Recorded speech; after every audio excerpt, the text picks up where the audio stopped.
దేవునికి స్తోత్రం కలుగుగాక. హల్లెలూయా. మనము ఇప్పుడు ఒక మాట చదువుకున్న తర్వాత వాక్యంలోనికి వెళ్దాం.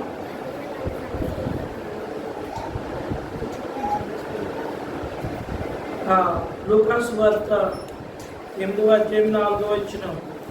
బహు జనసమూహము కూడి ప్రతి పట్టణంలో నుండి ఆయన వద్దకు వచ్చుచుండగా ఆయన విత్తువాడు తన విత్తనములు విత్తుటకు బయలుదేరిను. అతడు విత్తుచుండగా కొన్ని విత్తనములు త్రోవ ప్రక్కన పడి తొక్కబడిన కనుక ఆకాశ పక్షులు వాటిని మింగివేశాను. మరికొన్ని రాతి నేలలు పడి మొలిచి చెమ్మలేనందున ఎండిపోయింది. మరికొన్ని ముండ్ల పొదలు నడుమ పడెను. ముండ్ల పొదలు వాటితో మొలిచి వాటిని అణిచివేసాను. మరికొన్ని మంచి నేలను పడెను. అవి మొలిసి నూరంతులుగా ఫలించను. ఈ మాటలు పలుకుచు వినుటకు చెవులు గలవాడు వినుగా కాని బిగ్గరగా చెప్పాను. ప్రేమల తండ్రి, పరిశుద్ధుడా, నీ వందనాలయ్యా. ఈ వాక్యమును బోధిస్తూ ఉంటుండగా మీ దీవెన మాతో ఉంచండి, మీ కృప మాతో ఉంచమని అడుగుతున్నాను. వాక్యం మీద నాయనా మీరే మాట్లాడండి. మహిమయు ఘనతయు ప్రభావం మీరే పొందుకోనండి. మీ దీవెనలతో మాత్రమే మమ్మల్ని నింపండి. ప్రభువైన క్రీస్తు వారి పేరిట అడుగుచున్నాము తండ్రి, ఆమేన్. ప్రియులారా, ఆ విత్తనము దేవుని వాక్యమని, ఆ యొక్క పొలము దేవుని యొక్క సంఘమని, ఆ విత్తేవాడు ప్రభువైన యేసుక్రీస్తు వారని ప్రియులారా ఇక్కడ మనము నేర్చుకున్నాం. అయితే వాడు విత్తుచుండగా కొన్ని విత్తనాలు త్రోవ పక్కన పడ్డాయి. పక్షులు వచ్చి వాటిని మింగివేశాయి. ఈ త్రోవ పక్కన పడటం అంటే ఏంటి? ప్రియులారా, మన హృదయాల్లోనికి వాక్యం పాస్ట్గా చెప్తున్నారు అనుకోండి, ఆ వాక్యాన్ని హృదయంలోకి వెళ్ళనివ్వకుండా మనము మరి నిద్రతోనో లేకపోతే ఇంటి దగ్గర ఏదో గుర్తు తెచ్చుకోను, లేకపోతే బయట ఏదో గుర్తు తెచ్చుకోను, ఈ వాక్యము ఎంత మాత్రం కూడా హృదయంలోనికి వెళ్ళకుండా మరి పాడు చేసుకొని ఉన్న కారణాన సాతాను వచ్చి ఆ యొక్క వాక్యాన్ని ఎత్తుకుపోతాడు. తరువాత నువ్వు ఖాళీ మనిషిగా ఇక్కడికి వస్తున్నావు, మళ్ళీ ఖాళీ మనిషిగానే తిరిగి నువ్వు ఇంటికి వెళ్ళిపోతున్నావు. ప్రియులారా, కనుక నీలో వాక్యం ఫలించడం లేదు. ఇది త్రోవ పక్కన పడినటువంటి విత్తనం యొక్క సారాంశం. రెండవది రాతి నేలలో పడింది. ఈ రాతి నేలలో పడటం అంటే ఏంటి? మరి ఇక్కడ వాక్యం విని సంతోషంగా అంగీకరిస్తున్నారు, కానీ వారిలో వేరు లేనందున కొంతకాలం వారు నిలుస్తున్నారు. కనుక వాక్యము నిమిత్తము శ్రమ అయినను హింస అయినను కలుగుగాని వారు అభ్యంతరపడిపోతున్నారు. అంటే ఏంటి? ఏదైనా బాధలో, శోధనలో, ఇబ్బందులో వచ్చినప్పుడు మళ్ళా దేవుడు వారికి అవసరం లేదు కాబట్టి మళ్ళీ దేవుని సన్నిధి మర్చిపోతున్నారు, దేవుని వాక్యము విడిచిపెట్టేస్తున్నారు. అయితే వాళ్ళు దేవుని మందిరానికి వచ్చి వింటున్నారు, కానీ లోతుగా వాళ్ళకి దేవుని వాక్యం వెళ్ళలేదు. కారణం ఏంటంటే ఈ లోకంలో ఉన్నటువంటివి అనేకంగా మానవులను పాడు చేసేస్తున్నాయి. అందుకని లోతుగా ఒకవేళ అది రాతి నేల కాబట్టి ఆ విత్తనము యొక్క వేరు లోతుగా వెళ్ళాలన్నా ఆ రాతికి ఈ వేరు ఏమవుతుందంటే మాడిపోతూ ఉంటుంది. కాబట్టి అలాంటి వారు మరి కొంతమంది ఉన్నారు. కనుక వాళ్ళు కూడా దేవుని మందిరానికి వస్తున్నారు, కానీ వాళ్ళలో ఉన్న వాక్యము ఫలించట్లేదు. పాపం వలన రాయి వలె మన హృదయాలు కూడా కఠినమైపోతున్నాయి ప్రియులారా. కాబట్టి మనలో ఉన్నటువంటి దురాలోచన, జారత్వము, దొంగతనము, నరహత్యలు, వ్యభిచారము, లోభము, చెడుతనమును, కృత్రిమములు, కామవికారము, మచ్చరములు, దేవదూషణ, అహంభావము, అవివేకము, ఇవన్నీ కూడా ఏం చేస్తున్నాయంటే ఆ యొక్క వాక్యాన్ని లోపలికి పోకుండా బయటకు తోసేస్తున్నాయి ప్రేమైన దేవుని బిడ్డలారా. కాబట్టి చాలా కాలంగా దేవుని వాక్యమును వింటున్నప్పటికీ ఫలింపు లేక జీవితము దిగజారిపోతూ ఉంది ప్రియులారా. కాబట్టి మరి మన యొక్క నీ హృదయమును సిద్ధపరచుకుని దేవుని వాక్యముతో హృదయాన్ని నింపుకోవాలని దేవుని వాక్యము సెలవిస్తూ ఉంది. నీ అంతరంగమును శుద్ధి చేసుకోకుండా నువ్వు ఫలించలేవు ప్రియులారా. చిన్నప్పటి నుండి మనం చేసిన ప్రతి పాపం ఒక్కొక్క రాయిలాగా మన జీవితాన్ని పాడు చేస్తూ ఉంది. మన ప్రభువైన యేసుక్రీస్తు యొక్క శిలువ వద్ద కూర్చొని ఆయన ముఖ కాంతిలో మన రహస్య పాపములను మనం చూసుకోవాలి. మనం ఒక్కొక్క పాపాన్ని పశ్చాత్తాపముతో మనము దేవుని సన్నిధిలో ఒప్పుకోవాలి. మన పాపములను ఆయన 1 యోహాను 1:9 అంటాడు, మన పాపములను మనం ఒప్పుకునే ఎడల ఆయన నమ్మదగిన వాడును నీతిమంతుడును కనుక ఆయన మన పాపములను క్షమించి సమస్త దుర్నీతి నుండి మనల్ని ఆయన పవిత్రులుగా చేస్తానని చెప్పి ఆయన చెప్తున్నాడు. కాబట్టి నేడే మరి నీ హృదయాన్ని ప్రభు సన్నిధిలో సరిచేసుకో. ప్రియులారా, ఇక్కడ వాక్యంలో మనం చూస్తే 4 దినముల క్రితం చనిపోయిన లాజరు సమాధి యొద్దకు యేసు ప్రభు వచ్చినప్పుడు ముందుగా రాయిని తొలగించమని చెప్పి వాడితో చెప్పాడు. ప్రియులారా, అందుకు మార్త, ప్రభువా రాయి తొలగిస్తే వాసన కొడుతుందేమో, ఎందుకంటే నేటి 4 దినాలు అయిపోయింది అని చెప్తుంది. అందుకు ప్రభు అంటాడు కదా, నీవు నమ్మిన ఎడల దేవుని మహిమను చూస్తావని చెప్పి వారితో చెప్పినప్పుడు ఆ రాయిని తొలగించినప్పుడు అక్కడ చెడు వాసన కొట్టలేదు. కానీ 4 దినముల క్రితం చనిపోయిన లాజరు అప్పుడు ఎలా ఉన్నాడో ఇప్పుడు అలాగనే ఉన్నాడు. అయితే మరి ఆయన కరెక్ట్గా లేచి బయటకు వచ్చాడు. మన హృదయము అనగా రాళ్లతో నిండిపోయింది ప్రియులారా. మన నిజస్థితిని దాచబడిన మన పాపములను ఒప్పుకున్నప్పుడు చెడు వాసన, మరి రోత వాసన, మరి అవన్నీ కూడా బయటకు పోతాయి. మన ప్రభువైన యేసుక్రీస్తు తన పరిశుద్ధ రక్తం వలన మన పాపములను కడుగుతాడు కనుక పాపం వలె రాయి వలె అయిపోయినటువంటి నీ హృదయాన్ని తెరిచి నీ పాపములను ఒప్పుకోవాలని దేవుని వాక్యం సెలవిస్తూ ఉంది. అందుకని యెహెజ్కేలు గ్రంథంలో అంటాడు 36:26, నూతన హృదయాన్ని మీకు ఇస్తాను, నూతన స్వభావాన్ని మీకు కలుగజేస్తాను, రాతి గుండెను నీలో నుండి తీసివేస్తాను, మాంసపు గుండెను నీకు ఇస్తానని చెప్పి ప్రభువు చెప్తున్నాడు. కాబట్టి ప్రియులరా, మొదటి విత్తనం ఎలాగో ఫలించలేదు, అది త్రోవను పక్కన పడింది, విత్తనాలు వెతుకుపోయాయి. రెండవ అనగా విత్తనం కూడా అది పడింది, కానీ కొంత మరి మంచి నేల ఉంది, అప్పుడు విత్తనం మొలిసింది, కానీ వేరు వచ్చింది. కానీ కిందంతా కూడా రాయి అవ్వటం మూలంగా అది కూడా విత్తనం, ఆ రాయి కూడా మరి ఆ వేడికి ఆ వేరు మాడిపోయినట్లుగా చూస్తున్నాం. ప్రియులారా, ఇప్పుడు మూడవ దానికి ఇవాళ పాఠం, మెయిన్ పాఠం ఇదే. మూడవది ఏంటంటే చూడండి, మార్కు సువార్త 4:7 ఏముంది, కొన్ని ముండ్ల పొదలో పడెను, ముండ్ల పొదలు ఎదిగి వానిని అణిచివేసెను గనుక అది ఫలించలేదు. ప్రియులారా, ముండ్ల పొదలో విత్తబడిన వారు ఎవరనగా వాక్యము వారు వింటారు, కానీ ఐహిక విచారాలు, ధనమోసాలు, వారి ఇతరమైన అపేక్షలు లోపలికి చొచ్చుకుని వచ్చి వాక్యమును అణిచివేయటం వలన అది వాళ్ళు నిష్ప్రయోజనమవుతున్నట్లుగా మనము చూడగలం. ప్రియులారా, చాలామంది దేవుని మందిరానికి వస్తారు కానీ ప్రియులారా, వాళ్ళ జీవితాలలో వాళ్ళకి ఎంతవరకు కూడా డబ్బు సంపాదించాలను, ఆస్తి సంపాదించాలను, ఐశ్వర్యాలు సంపాదించాలను, లేకపోతే ధనధాన్యాలు సంపాదించాలను, లేకపోతే అనగా అక్కడ ఇది ఉంది, ఇక్కడ ఇది ఉంది, మరి దానిలోకి వెళ్ళి అది సంపాదించాలి. ఎంతవరకు కూడా వారు ధనం మీదనే వాళ్ళ మనసు ఉంటుంది. ప్రభువా, ప్రియమైన దేవుని బిడ్డ, కనుక ఈ ధనం ఏం చేస్తుందంటే వాక్యంను సరిగా వినవట్లేదు.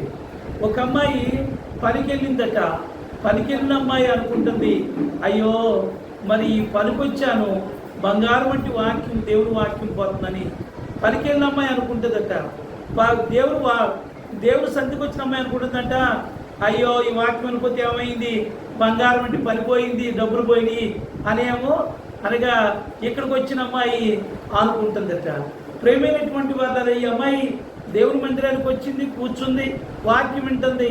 ఎంతసేపు కూడా ఆడు పనికి వెళ్ళారు, నేను వెళ్ళకపోయాను, నేనేదో ముఖస్థుతిగా ఇక్కడికి వచ్చాను, ఏదో గొప్ప కోసం వచ్చాను, కానీ డబ్బులు పోగొట్టుకున్నానని హృదయం అంతా అనుకుంటుంది. ఇంకా వాక్యం ఎక్కడ ఎక్కుద్దండి, వాక్యం ఎక్కదు కదా. ఎంతసేపు కూడా పని మీద పోద్ది, ఆ డబ్బు మీద పోద్ది. కాబట్టి అనగా ఈ దినాలలో అనగా ధనం మీద ఉన్న వ్యామోహము దేవుడి వాక్యం మీద లేదు ప్రియులారా. సాధారణంగా పొలంలో కలుపు తీసేటువంటి పని ఉంటుంది. మరి కలుపుగా పెరిగినటువంటి గడ్డి మొక్కలు, పిచ్చి మొక్కలు తీనచో పొలము సరిగా ఫలించదు. ఎందుకని అంటే అనగా మంచి మొక్కకు చెందవలసినటువంటి ఆ నత్రజని, భాస్వరము, అవన్నీ మంచి మంచి ఎరువులన్నీ కూడా ఇదే లాగేసుకుంటుంది. కనుక అలాగే మన హృదయాన్ని సిద్ధపరచుకొని దేవుని వాక్యమును వింటున్నప్పటికీ వాక్యంతో పాటు ప్రియులరా మనలో ఐహిక విచారములు, ధనమోసాలు పెరుగుతాయి. సాతానుడు గోధుమల మధ్యలో గురుగులను చల్లినట్లుగా మన భక్తి మార్గంలో కూడా భక్తిని, యుక్తిని కూడా చల్లుతూ ఉన్నాడు. క్రీస్తు నేర్పినటువంటి భక్తిలో యుక్తి లేదు ప్రియులరా, అంతా ప్రేమే ఉంది. ఆయనను సాతాను తంత్రగుట్టి అయి అనేకుల యొక్క భక్తిని ఈనాడు అణచివేస్తున్నట్లుగా మనం చూస్తున్నాం. వారి హృదయాలను ఐహిక విచారములతో, ధనమోసములతో నింపుతూ ఉన్నాడు ప్రియులరా. ఐహిక విచారములనగా ఈ లోకములో చింతలు అంటే ఏంటి? ఏమి తిందుమా, ఏమి త్రాగుదుమా, ఏమి కొనుక్కుందామా, ఏమి కట్టుకుందామా, ఏమి దాచుకుందామా అని మానవుడు ఉదయం లేచిన దగ్గర నుండి సాయంత్రం పండుకునేటువంటి వరకు కూడాను ప్రియులరా ఇవే ఆలోచన వారి జీవితంలోకి వస్తున్నాయి. ఏమి పక్కింటోడు మంచి ఇల్లు కట్టుకున్నాడు, నేను ఎప్పుడు ఇల్లు కట్టుకోవాలి, పక్కింటోడు అంత సంపాదించాడు, నేను ఎందుకు సంపాదించకూడదు అనగా మరి తర్వాత వాళ్ళ పిల్లలు బాగా చదివించుకున్నారు, మనము చదివించుకోవాలి. ఇవన్నీ కూడా తప్పేం లేదు. కానీ ప్రేమైనటువంటి వాళ్ళగా అసలు మంచి విగ్రహం అంటే ఏంటంటే దేవుని కాకుండా నువ్వు ఏది ఎక్కువగా ప్రేమించినా అది విగ్రహం కిందే లెక్క. దేవుని ప్రేమించకుండా నువ్వు దేన్ని ప్రేమించినా అది నీ యొక్క హృదయంలో ఒక విగ్రహం కిందే లెక్క. ఆ యొక్క విగ్రహాన్ని నువ్వు కొలుస్తున్నావు అన్నమాట అండి. కాబట్టి అందువలన ప్రియులరా మరి ప్రభువు చెప్తున్నదా ఏంటంటే మరి ఏం తిందుమా, ఏం త్రాగుదుమా అని చెప్పి మానవుడు ఆలోచన చేస్తున్నాడు. ఏమి తిందుమో, ఏమి త్రాగుదుమో, ఏమి ప్రాణమును గూర్చి అయినను, ఏమి ధరించుకొందుమో, ఏమి దేహమును గూర్చి అయినను, చింతింపకుడి, మీరు చింతింపకుడి. ఆకాశ పక్షులు చూడుడి, విత్తవు కోయవు, అడవి పువ్వులు చూడుడి, కష్టపడవు వడకవు, అయినను వాటిని ప్రభువు పోషించుచున్నాడు, అయినను వాటిని ప్రభువు పోషించుచున్నాడు, సరి అయిన సమయమున ఆహారమిచ్చుచున్నాడు. అవును, మనము ఏమి తిందుమా, ఏమి త్రాగుదుమా, ఏమి ధరించుకుందుమా, ఏమి సంపాదించుకుందుమా అని ఎప్పుడు ఇదే మన ఆశ.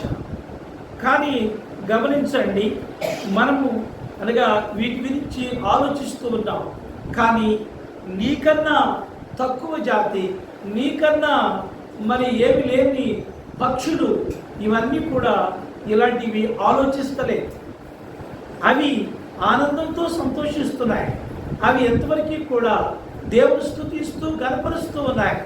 కానీ రేపటికి లేదే, నేను ఒకవేళ చచ్చిపోతానేమో బాధ వాటికి లేదు. అనగా సంపాదించుకోలేదు, నా పరిస్థితి ఏంటి అని చెప్పి చింత, విచారము ఆ యొక్క పక్షులకు లేదు ప్రియులరా. కానీ మనకైతే ఎంతో విచారం, ఎంతో చింత.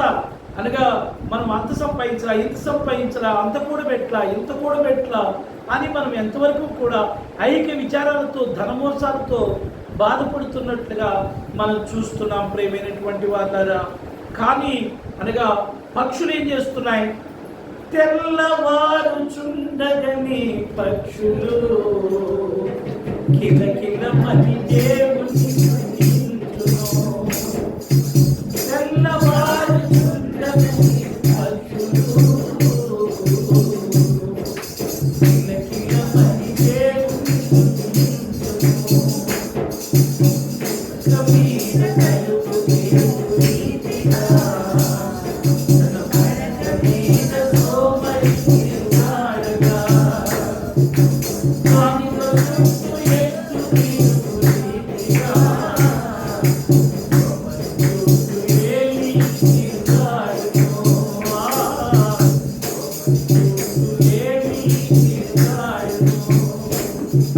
పక్షులు ఏం చేస్తున్నాయి?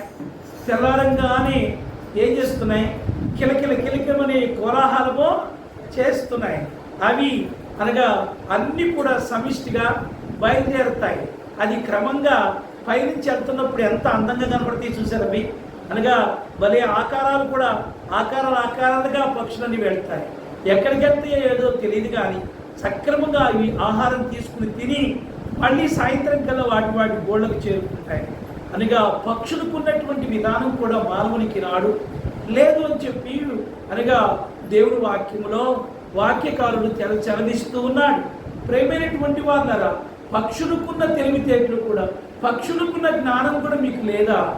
అయితే ఒకటి, సోమరిపోతా నువ్వు ఎందాక నిద్రపోతావు, ఎందాక తెల్లారిపోయినప్పటికీ కూడా ఇంకా లేకుండా ఎంతసేపు నిద్రపోతావు? పక్షుల వైపు చూడు, అవి తెల్లారిపోతుండగానే పొద్దున్నే లేచి అవి కిలకిలమంటూ ఆ వాటి యొక్క పనులకి లేదా వాటి యొక్క ఆహారానికి అవి బయలుదేరి వెళ్తూ ఉంటాయి.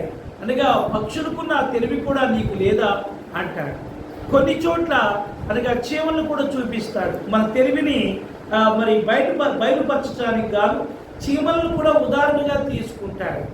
చిన్ని చీమలు, చిన్ని జీవులు, చీమలు చూడు,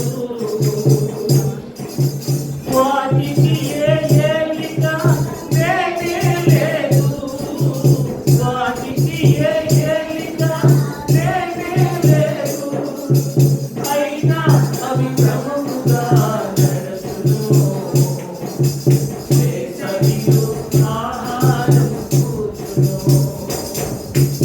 అయినా అవి క్రమముగా నడుచును, వేసవిలో ఆహారం కూర్చును. హల్లెలూయా. ఓ మానవుడా, చీమలు చూసైనా కనీసం బుద్ధి తెచ్చుకో. చీమలు ఏం చేస్తుంటాయి? అవి చిన్న జీవులు, పాపం దానిపైన ఏలిక ఎవడు లేడు. అయినప్పటికీ కూడా అవి నడుస్తున్నప్పుడు ఎలా నడుస్తాయమ్మా? ఒకదాని వెనక ఒకటి క్రమంగా నడుస్తాయి. మరి మనమా ఏమ్మా, మనం ఎట్లా నడుస్తాం? కుళాయి పంపు దగ్గర కొట్టుకోవడమే, బస్సు ఎక్కేటప్పుడు కొట్టుకోవడమే అమ్మా. తర్వాత మనం రైల్వే స్టేషన్లో టికెట్ తీసుకునేటప్పుడు కొట్టుకోవడమే. ప్రియులారా, ఆఖరికి అనగా మరి కొంతమంది లోకస్తులు అయితే సినిమా టికెట్ తీసుకునేటప్పుడు కూడా కొట్టుకోవడమే. మా ఊళ్ళో పిక్చర్ హాల్ ఉంది, దానికి వెళ్ళేవాడు. అందరూ సంతోషంగా ఎంతో గొప్పగా మరి తలదూపుకుని వేసుకుని పూలు పెట్టుకుని వెళ్ళేవాడు. కానీ ఆ టికెట్ తీసుకుని వచ్చేటప్పటికి కొంతమందికి జాకెట్లు చిరిగిపోను, కొంతమందికి తలలు పాడైపోను, కొంతమందికి తర్వాత గాజులు పగిలిపోను, ఎన్నో రకాలుగా వచ్చి ఓసారి చూడబోతే ఒక అమ్మాయి అయితే టికెట్లు తీసుకుందండి. అక్కడ ఆ టికెట్ల మధ్యలో అక్కడ పడిపోయినాయి. టికెట్లు ఈగోమే అంటుంది, అక్కడ ఉండి టికెట్లు చేతులోనే. మరి కొంతమంది ఏమో మనుషుల మీద నుంచి ఎక్కేది టికెట్లు తీసుకునేవాడు. ఎంత భయంకరం! ప్రేమైనటువంటి వాళ్ళరా, చాలా జాగ్రత్తగా ఆలోచించండి. మనుషులకి జ్ఞానం లేదు. తిన్నగా ఒకరి వెంపడ ఒకరు వెళ్ళి అనగా టికెట్ తీసుకోవాలనేటువంటి బుద్ధి జ్ఞానం లేదు. కానీ ప్రేమైనటువంటి వాళ్ళరా, చీమలు చూడండి ఎంత జ్ఞానంతో నడుస్తున్నాయి. చీమలు చూడండి ఆహారం ఎంతగా కూర్చుకుంటున్నాయి. చీమలు చూడండి అవి వానాకాలంలో మాకు లేదనుకుండా మనలాగా అక్కడికి వెళ్ళి అడుక్కుని ఇక్కడికి వెళ్ళి అడుక్కోకుండా అవి జాగ్రత్త చేసుకొని చక్కగా ఆ ఆహారం తీసుకొని వానాకాలం అంతా కూడా చక్కగా లోపల కూర్చొని హాయిగా తింటూ హాయిగా బ్రతుకుతున్నాయి. ఆ జ్ఞానం నీకుందా? ప్రియమైన దేవుని బిడ్డ, జాగ్రత్తగా ఆలోచించు. నీ ఉదయకాలంలో లేస్తున్నావా? ఉదయకాలంలో పనిచేస్తున్నావా? ఉదయకాలం నువ్వు లేకపోతే నీ పిల్లల్ని ఎలా పంపించగలవు? నీ భర్తను ఎలా పంపించగలవు? ప్రియులారా గమనించండి, ఉదయకాలం లేకపోతే నీ పని అవ్వదు కదా. ఉదయకాలం లేకపోతే నీకు సోమర్తనం అవ్వుతుంది కదా. సోమర్తనం అబ్బితే ఏమైతుంది? ఆకాశ పక్షులు చూడండి, అవి విత్తవు, కోయవు, కొట్లలో కూర్చుకొనవు, అయినను మీ పరలోకపు తండ్రి వాటిని పోషిస్తూ ఉన్నాడు. మీరు వాటికంటే శ్రేష్ఠులు కాదా? మీలో ఎవరిని కూడా చింతించడం వలన తన ఎత్తు మూరుడు ఎక్కువగా చేసుకునగలడు. వస్త్రమును కూర్చి మీరు చింతింపనేలా? అడవి పువ్వులు ఎలాగా ఎదుగుచున్నవో ఆలోచించండి. ఆ అడవి పువ్వులు కష్టపడవు, వడకవు, అయినను సమస్త వైభవముతో అది సొలొమోనుకు దగ్గరకు చేర్చేటువంటి పరిస్థితి కూడా అడవి పువ్వులు ఎరుగున్నాయి. కాబట్టి ప్రేమైనటువంటి వారులరా, మరి నేడు నుండి రేపు పొయ్యిలో వేయబడేటువంటి అడవి గడ్డిని దేవుడు ఎలాగా అలంకరించిన ఎడల అల్పులైనటువంటి విశ్వాసులారా మీకు మరీ నిశ్చయముగా వస్త్రములు దయచేయను కదా. కాబట్టి ఏమి తిందుమో, ఏమి త్రాగుదుమో, ఏమి ధరించుకుందామో అని చింతించకుడి. అన్యులందరూ కూడా వీటిని గురించి చింతిస్తారు. నువ్వు క్రైస్తవుడు కాబట్టి నువ్వు చింతించవలసిన పని లేదు. ఏ టయానికి ఆ టైము దేవుడు నీకు ఇవ్వాలని దేవుడికి తెలుసు. నువ్వు అడిగిన దానికన్నా, ఊహించిన దానికన్నా దేవుడు నీకు ఎక్కువగా ఇచ్చి ఆయన నిన్ను పోషిస్తాడు ప్రియులరా. కాబట్టి మత్తయి సువార్తలో 6వ అధ్యాయము 25 నుండి మనం చూసినట్లయితే ఇక్కడ మాట ఉంది. ఆ మత్తయి సువార్త 6వ అధ్యాయం 25వ వచనము నుండి చదువు. అందువలన ఏమనగా ఏమి తిందుమో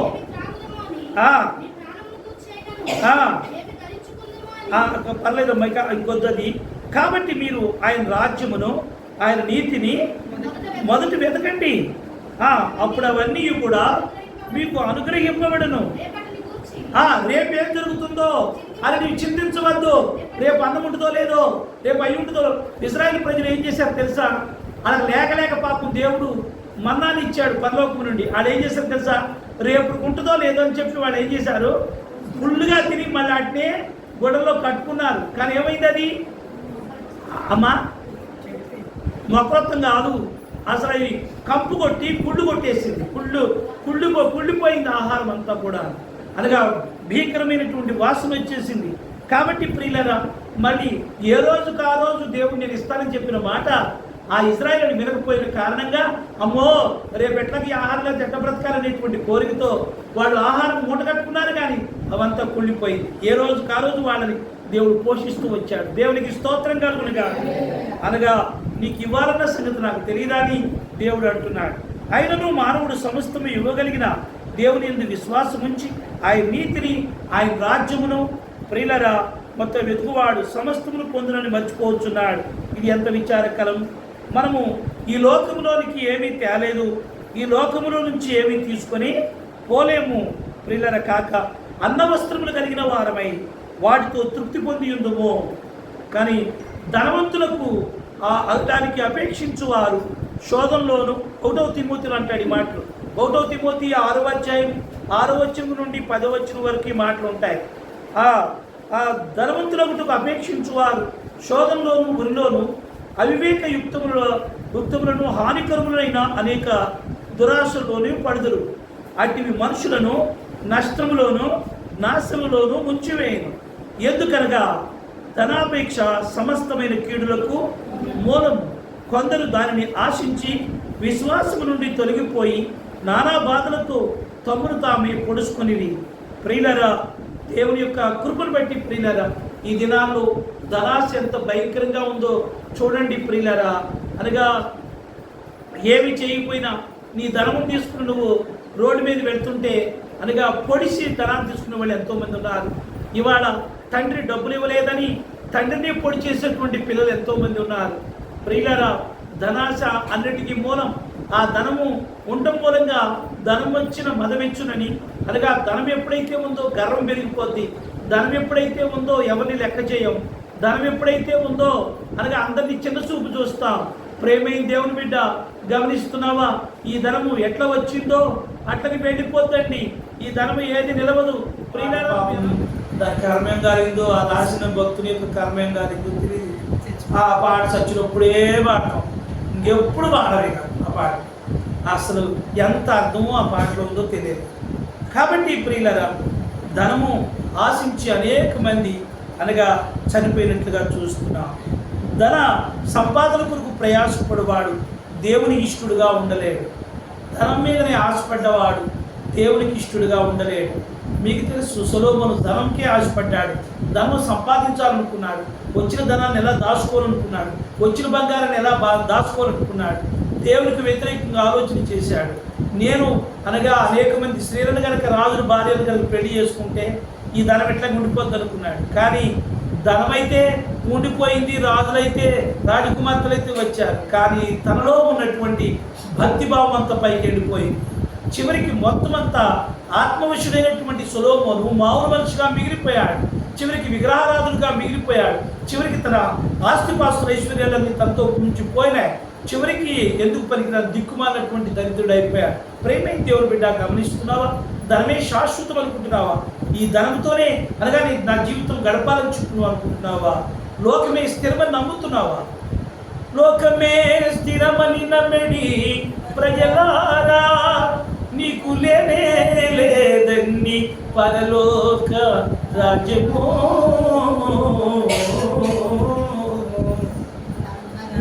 లోక భోగాలను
హల్లెలూయా.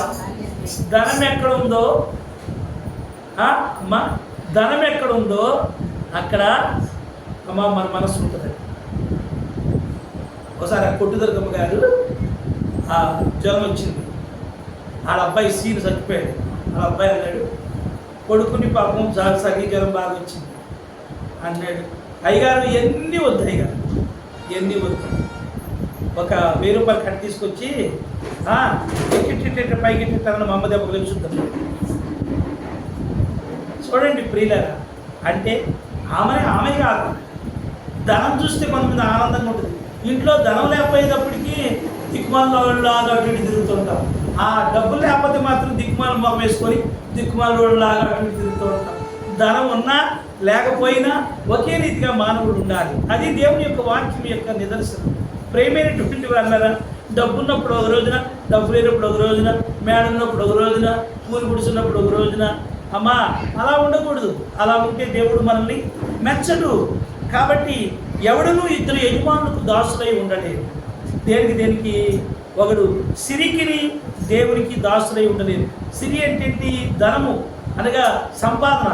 దీనికి ఈ రెండింటికి దాసులై ఉండొద్దని చెప్పి అంటున్నాడు. ఒక ప్రక్కన దేవుని కోసమన్నా బ్రతుకు, ఒక ప్రక్కన ధనం కోసమన్నా బ్రతుకు. ధనమే దేవుడే ధనం అనేటట్లుగా నువ్వు బ్రతకొద్దని చెప్పని అంటున్నాడు. ప్రేమైనటువంటి వాళ్ళ మత్తయి సువార్త 6:24 ధనమును ఆశించి యూదా 30 నాణ్యములకు ప్రభువును అమ్మేసుకున్నట్లుగా చూస్తున్నాం. యేసు ప్రభుతో ఉన్నాడు, యేసు ప్రభుతో తిరిగాడు, యేసు ప్రభుతో మహత్కార్యములన్నీ చేయించుకున్నాడు, అన్నీ చేశాడు. కానీ చివరికి ఏం చేశాడు తెలుసా? అమ్మా 30 వెండి నాణేల కోసం తన గురువుగారిని అమ్మేశాడు. నమ్ముకున్నాడు యేసయ్యా, అమ్ముకున్నాడు శిష్యుడు. నమ్ముకున్నాడు యేసయ్యా, అమ్ముకున్నాడు శిష్యుడు. ఈ అన్నలు నమ్మే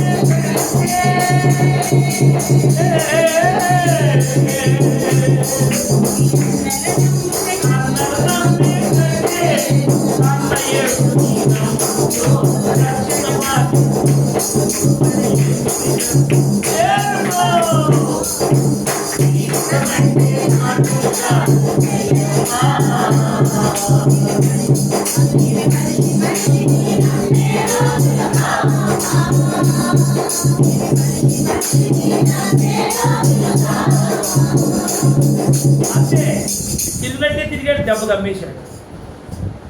చివరికి ఏం సంపాదించాడు? చివరికి ఊరు చివరికి వెళ్ళి అమ్మా ఊరు పెట్టుకున్నాడు. అమ్మా కొమ్మెరిగింది, పేగులు బయటకు వచ్చినాయి, పొట్ట బెదిరింది, పేగులు బయటకు వచ్చింది, 4 బయటకు వచ్చింది. దిక్కుమాలి సాగు వచ్చాడు. ధనవంతుని రక్షించిందా? రక్షించలేదు.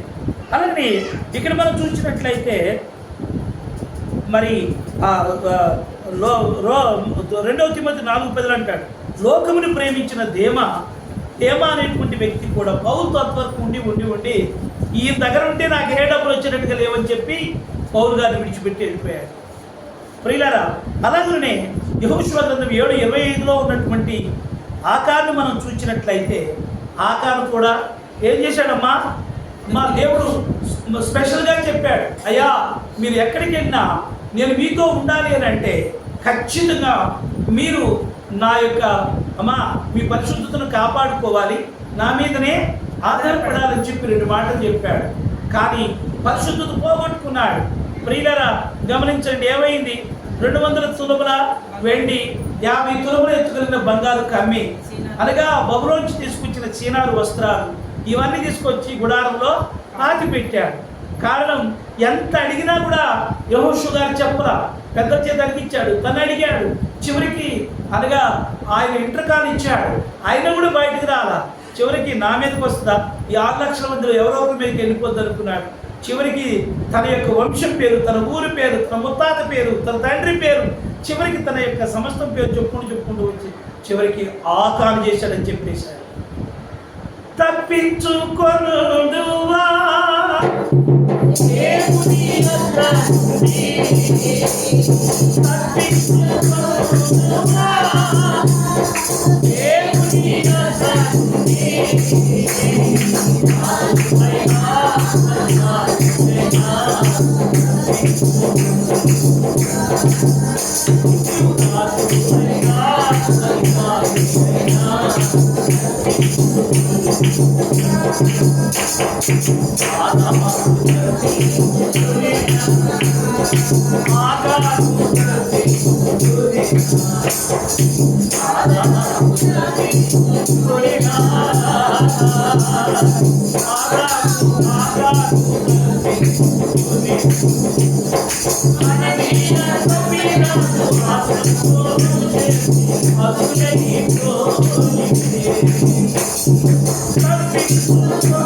చివరికి తన కుటుంబం, తన పిల్లలు అందరూ కూడా చివరికి ఏమైపోయారమ్మా? ఏమయ్యారు? అందరూ తగలబడిపోయారు. ప్రియులారా, దేవుడు తగలబెట్టేశాడు, బూడిది చేశాడు. చివరికి వాళ్ళ మీద రాళ్ళు వేశారు. అంత సాంపాద్యము నేను ఈ తీసుకుని పోయి ఏదో సంపాదిద్దాం అనుకున్నాడు. చివరికి తన ప్రాణం పోగొట్టుకున్నాడు, తన వారినందరినీ పోగొట్టుకున్నాడు, తన ఆస్తి పోగొట్టుకున్నాడు. చివరికి ఇప్పుడు సంపాదించినటువంటి ఈ 3 వస్తువులను కూడా ఆ యొక్క నిప్పులు వేసి కాల్ చేశారు. ఏం సాధించాడు ప్రియులరా? ధనం ఆశించాడు కానీ ఏం ఉపయోగమో లేదు.